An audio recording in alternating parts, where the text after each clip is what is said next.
Pot,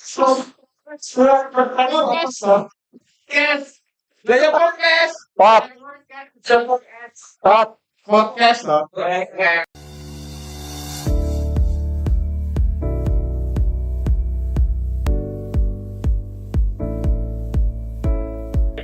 Assalamualaikum warahmatullahi wabarakatuh. Berjumpa Waalaikumsalam. lagi dalam Podcast Blast Balai Litbang Agama Semarang Podcast. Kali ini kita akan membahas tentang kearsipan. Jadi kenapa arsip begitu penting untuk dilakukan di sebuah instansi, terutama di instansi pemerintahan. Untuk membahas lebih lanjut telah hadir di hadapan kita dua narasumber. Yang pertama Ibu Siti Sarifah, SE, beliau adalah arsiparis ahli muda. Selamat datang, Ibu. Assalamualaikum. Yang kedua Mas Rio Yudo Wirawan, beliau adalah arsiparis ahli pertama di Ya. Balai Litbang Agama Semarang. Selamat Betul. datang, Mas. Selamat datang. Ya, gimana Bu kabarnya Bu? Alhamdulillah Ya, sehat. Mas Rio juga sehat. Alhamdulillah sehat, Mas. Ini Bu, saya ini kan awam tentang arsiparis nih. Mungkin teman-teman banyak juga yang masih asing dengan istilah arsip atau kearsipan. Ingin tahu nih Bu, sebenarnya jabatan fungsional arsiparis itu apa tuh Bu? Mungkin dari latar belakang pendidikannya, kemudian tugas fungsinya seperti apa, kemudian instansi pembinanya itu instansi apa, mungkin bisa dijelaskan lebih detail. Oke, baik. Untuk perkenalkan dulu ya, Siap. saya nama Siti Sarifah, pendidikan dari Sarjana Ekonomi Akuntansi. Saya ditugaskan menjadi arsiparis di Balai Litbang Agama Semarang sejak tahun 2021. Untuk jabatan arsiparis yang saya emban sekarang itu arsiparis muda.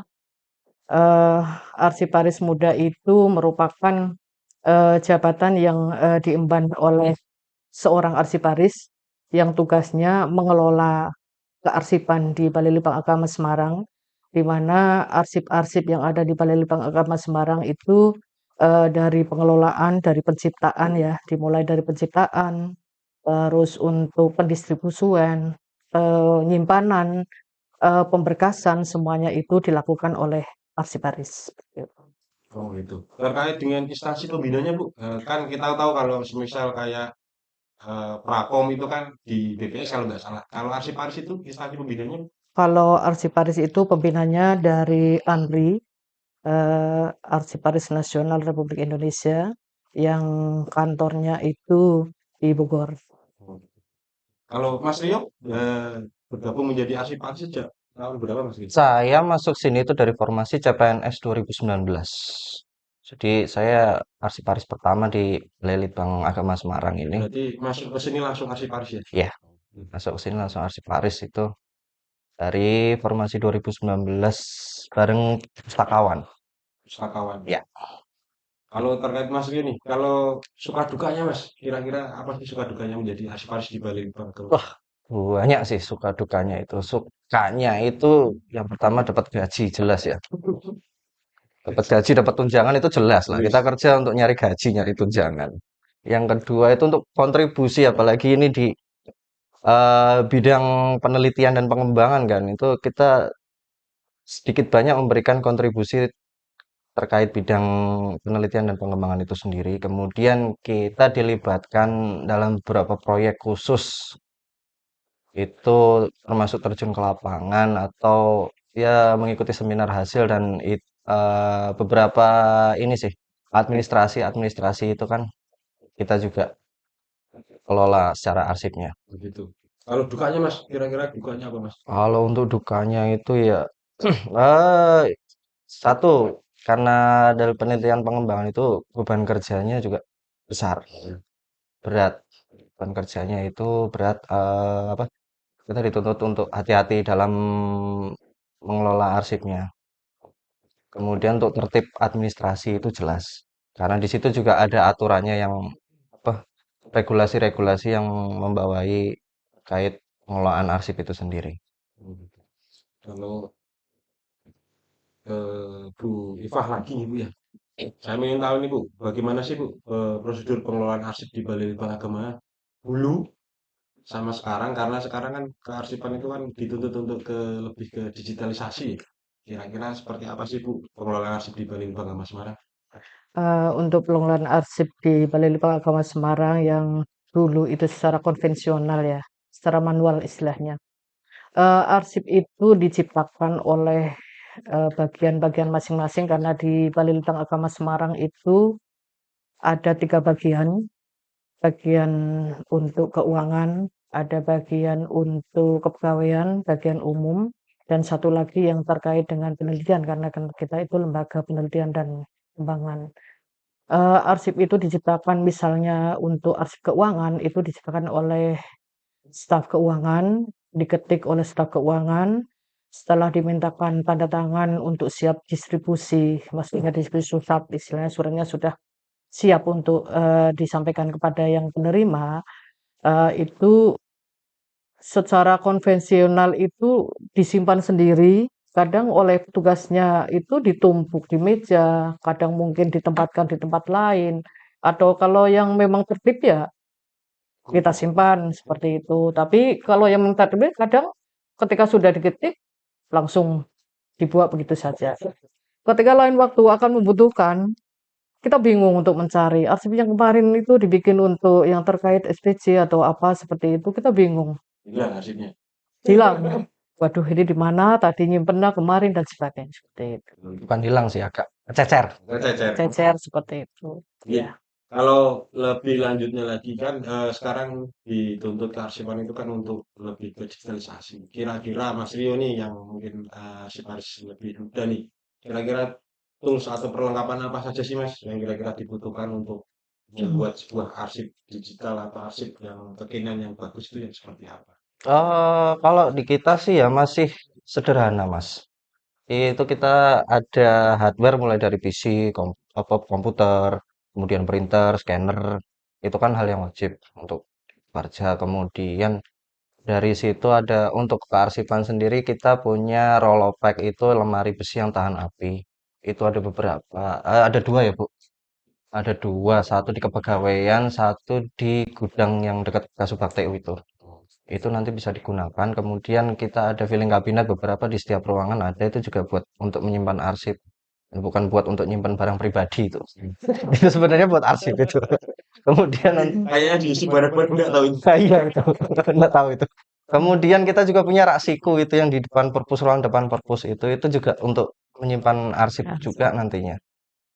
Dari tahun berapa ke tahun berapa kita nanti mau tata juga itu.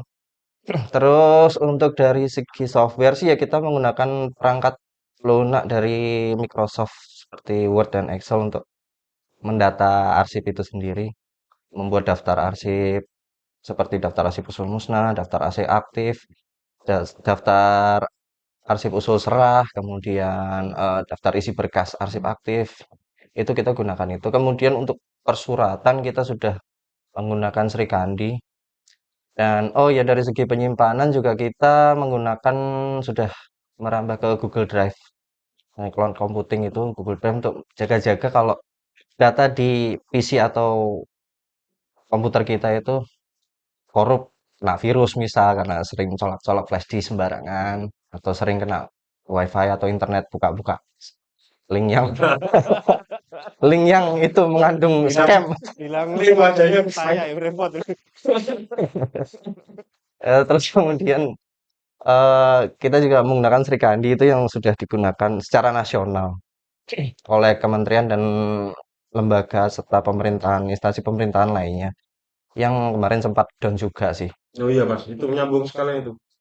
Srikandi itu kan aplikasi ya kemarin. Ya, Terkait dengan kejadian kemarin yang ada pembobolan data nasional itu, efeknya apa sih ke kantor kita, terutama mungkin Srikandi ya, yang mungkin beberapa belakangan itu mungkin agak sulit diakses itu mungkin gimana Mas?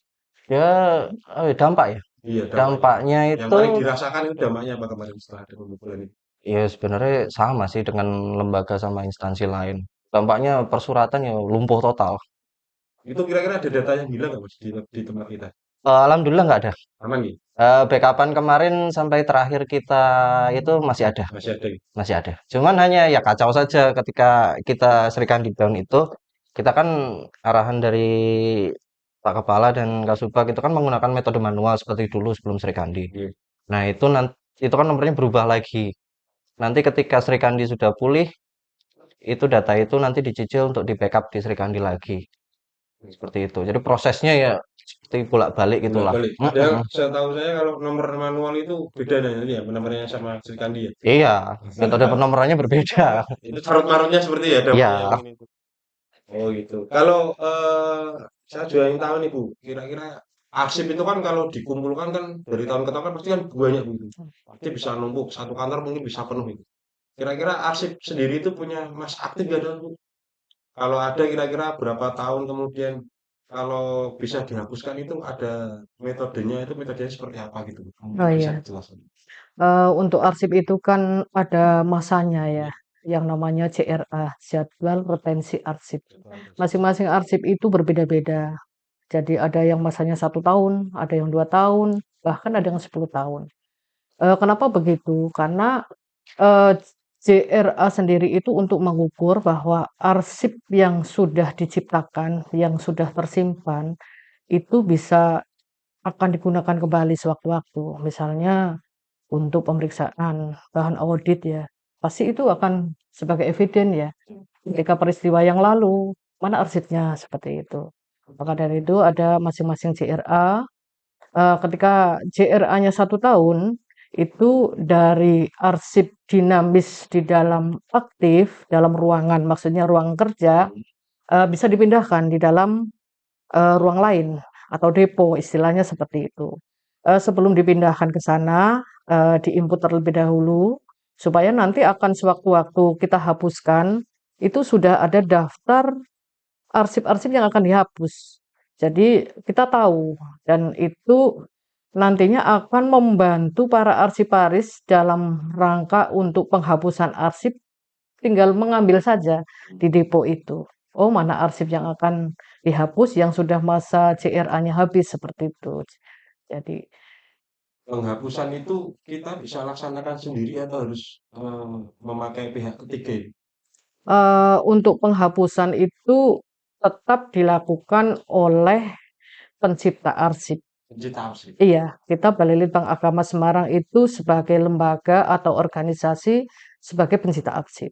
Namun untuk prosesnya itu sebelum melakukan atau penghapusan itu semuanya terdata, arsip-arsip itu diinput semuanya di dalam file karena kita sekarang ini ya digital ya, jadi masukkan di dalam file semuanya itu nanti sebagai pengganti arsip yang akan terhapus seperti itu. Oh, Ketika sewaktu-waktu akan kita gunakan, oh dulu arsip yang misalnya terkait dengan SPJ penelitian tahun 2014 misalnya, seperti itu masih ada oh ya? masih ada Jadi setahu saya itu datanya, iya, datanya. setahu saya itu kalau arsip sudah dihapus berarti ya sudah nggak bisa dipakai lagi. Ternyata sebelum dihapus itu sudah terdigitalkan dulu ya Bu ya? Digitalkan, tapi kalau untuk terhapus, ya sebetulnya tidak bisa dipakai ya karena sudah Karena terhapus, sudah dihapus. tapi kalau misalkan sebagai bahan untuk timbangan atau mungkin dalam hal lain sebagai Betul. pendukung Khusus ya? begitu, kan kita bisa tampilkan kembali seperti itu. Nah, untuk proses penghapusan sendiri itu harus, melibatkan pihak lain. Hmm. Pihak lain maksudnya lembaga lain. Kita tidak bisa berjalan sendiri apalagi kita sebagai UPT ya, di sini itu belum ada madya. Sementara untuk arsip yang akan dihapus harus ada penilaian. Hmm. Penilaian setelah diidentifikasi itu arsip ini sudah layak untuk dihapus apa belum.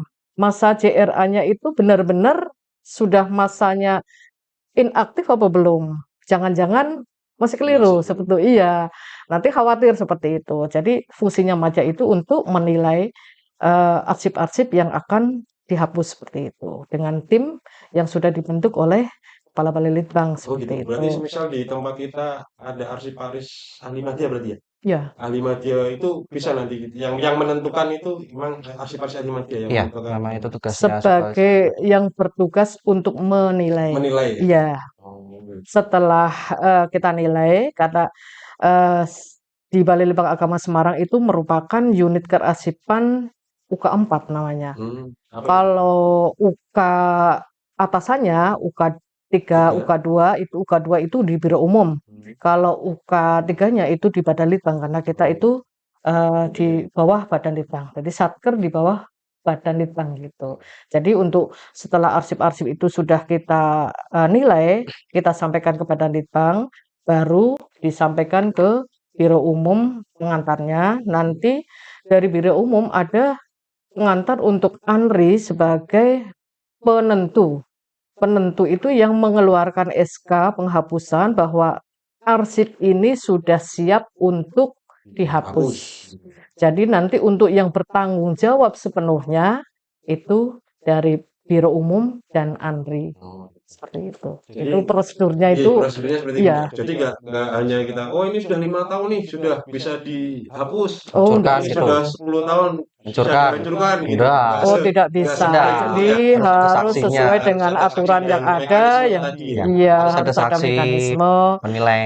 Ada saksi yang itu dihadirkan saksi dari Biro Umum yang Dari ANRI juga. khususnya hukum dan perundang-undangan. Jadi bukan Biro Umum yang hanya pembina arsip saja, bukan. Maksudnya hanya sekedar CF yang lain, bukan. Harus yang analis hukum. Itu nanti sebagai bagian yang ikut bertanggung jawab bahwa dokumen ini sudah tidak bisa digunakan lagi atau sudah layak untuk dihapuskan seperti ini. Gitu. Jadi Ya, jelas ya teman-teman ya. Jadi menghapus arsip itu nggak sembarangan. Ini Iya. udah 5 tahun nih, udah jelek nih arsipnya nih, bisa dihapus sembarangan nggak bisa, ternyata harus tidak ada bisa. mekanisme yang jelas di situ. Oke, yang terakhir nih Bu, kira-kira sama Mas Rio nih, apa harapannya sih untuk pengelolaan arsip Bella Semarang ke depannya agar lebih baik lagi gitu? Kalau saya mengharapkan kepada semua pihak yang ada di Balai Lembang Agama Semarang, ASN, pegawai, semua elemen, itu kita berkolaboratif. Maksudnya berkolaboratif, kita bekerja sama bahwa arsip itu dokumen yang penting, yang harus diselamatkan, yang harus diuri-uri, seperti itu.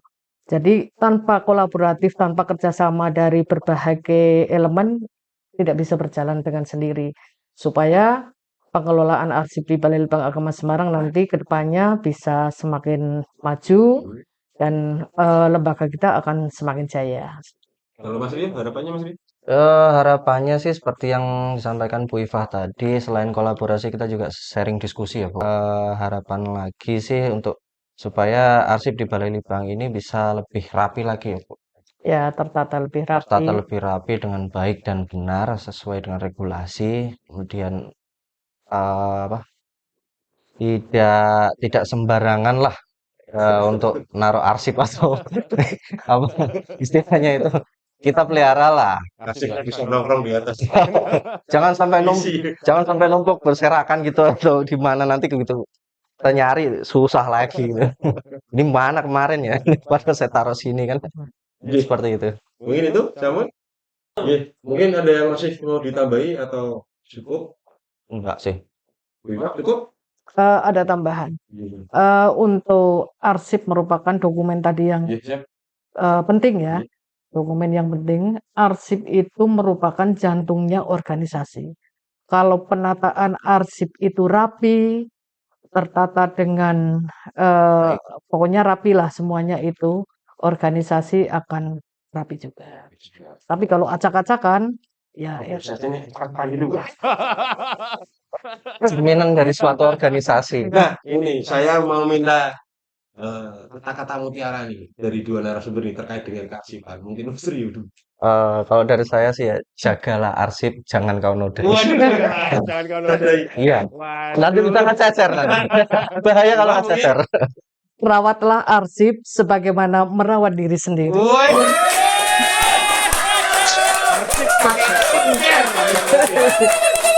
Gimana pengalamannya, Bu? Salam arsip. Salam arsip. Salam arsip. Begitu teman-teman podcast kita pada hari ini. Terima kasih teman-teman telah menyaksikan podcast kami dari awal sampai akhir. Sampai jumpa di podcast selanjutnya. Salam plus.